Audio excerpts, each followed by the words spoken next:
Too often, people in my position and people in the mainstream media don't do a good enough job drawing the distinction between our choices this November. And I've got the perfect example for you. Yesterday, Donald Trump held a press conference, a nearly hour-long press conference, where he rambled and obsessed about crowd size and did his stream of consciousness just babbling like a mental patient. It baffles me that the Republican Party is not going to step in and say, whoa, bro, you're wrecking this for us. But they're a cult, so what the dear leader wants, the dear leader gets. So I'm going to play two clips for you here. One comes with transcription that we'll look at. And then the other also comes with transcription. One is Donald Trump yesterday at the press conference, speaking extemporaneously. And the other is Kamala Harris on the campaign trail yesterday with the UAW, the United Auto Workers Union, speaking extemporaneously. And I want to juxtapose these two clips because of the stark difference in their ability to communicate ideas, to communicate a vision for the country, to communicate their love of the United States of America. It's so clear, the choice. I know that I talk about the trope or the cliche that people say that the choice is clear this November. The choice is clear this November, but I want to show you what it is. There are certainly a percentage of people out there, maybe even in MAGA world, who are a little alarmed by what they're seeing, and seeing it side by side will make a difference. So share this video or talk about these differences. This is what is important right now. First, let's go to Donald Trump's presser, him talking about the radical nature of Kamala Harris and Tim Walz. We have somebody that hasn't received one vote for president, and she's running, and that's fine with me. But we were given Joe Biden, and now we're given somebody else. And I think, frankly, I'd rather be running against somebody else. But that was their choice. They decided to do that because Kamala's record is horrible. She's a radical left person at a level that nobody's seen. She picked a radical left man that is, he's got things done that he has positions that are just not, it's not even possible to believe that they exist. He's going for things that nobody's ever even heard of. Heavy into the transgender world, heavy into lots of different worlds having to do with safety. He doesn't want to have borders. He doesn't want to have walls. He doesn't want to have any form of safety for our country. He doesn't mind people coming in from prisons, and neither does she, I guess, because she couldn't care less. She's the border czar. By the way, she was the border czar 100%. And all of a sudden, for the last few weeks, she's not the border czar anymore, like nobody ever said it. And I just hope that the media becomes more diligent, more honest, frankly, because if they're not going to be honest, it's going to be much tougher to bring our country back. It should alarm Republicans, at the very least, that he says, I think, frankly, I'd rather be running against somebody else. Give me Joe Biden back. That's who I want to run against. Kamala Harris. That's too scary for Donald Trump. But it's this portion that really needs attention. Are you ready again? Because when you watch him and you're so used to his pattern, his weird speech flow, that it doesn't come across as nutty. It's nutty. It's certainly nutty, but it doesn't come across as such. So here's what he said. Just the words. I think, frankly, I'd rather be running against somebody else, but that was their choice. Are you ready? They decided to do that because Kamala's record is horrible. So the Democrats decided to replace Joe Biden on the ticket. This is what Trump thinks, because her record is so horrible. Sit with that. She's a radical left person at a level nobody's seen. She picked a radical left, take a beat, man.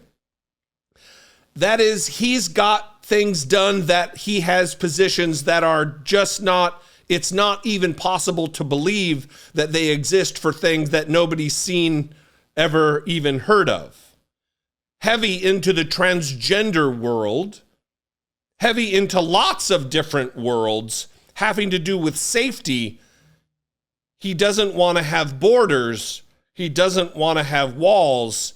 He doesn't want to have any form of safety for a country. And then, of course, you heard the rest. That's alarming.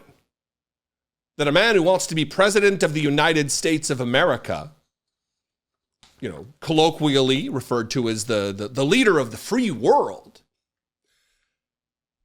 If Tim Walz, I'm in the habit of saying Waltz already, so I'm trying to correct it. Stop with the emails. I know. I get in a rut and it's hard for me to get out of it. But Tim Walz, if he had these such radical positions that nobody said, oh, they're so radical, nobody's ever heard of them, you'd be able to communicate them. You'd be able to list them off in rapid succession if they're that dangerous, if they're that radical. Instead, it's just nebulous catch-as-catch-can language.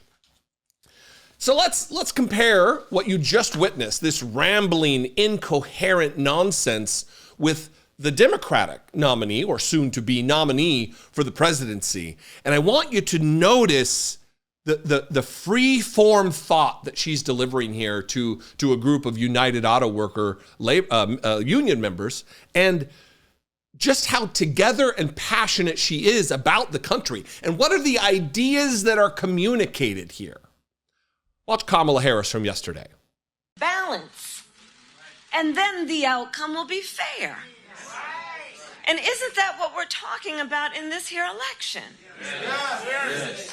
We're saying we just want fairness. We want dignity for all people. We want to recognize the right all people have to freedom and liberty to make choices, especially those that are about heart and home, and not have their government telling them what to do. Our campaign is about saying we trust the people. We see the people. We know the people. You know, one of the things I love about our country? We are a nation of people who believe in those ideals that were foundational to what made us so special as a nation.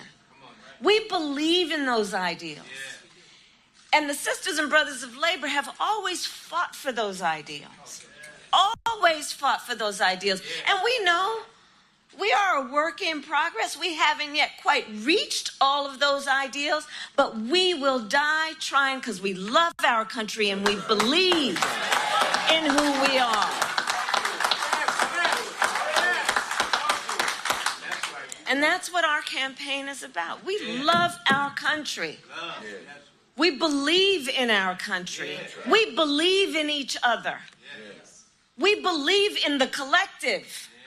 We're not falling for these folks who are trying to divide us, trying to separate us, trying to pull us apart. That's not where the strength lies. And there is that. And so I say to all the members of UAW, and Sean Fain is the first who I talked to about this, I am so deeply honored as a lifelong supporter of union labor for Tim and I to have the endorsement of UAW.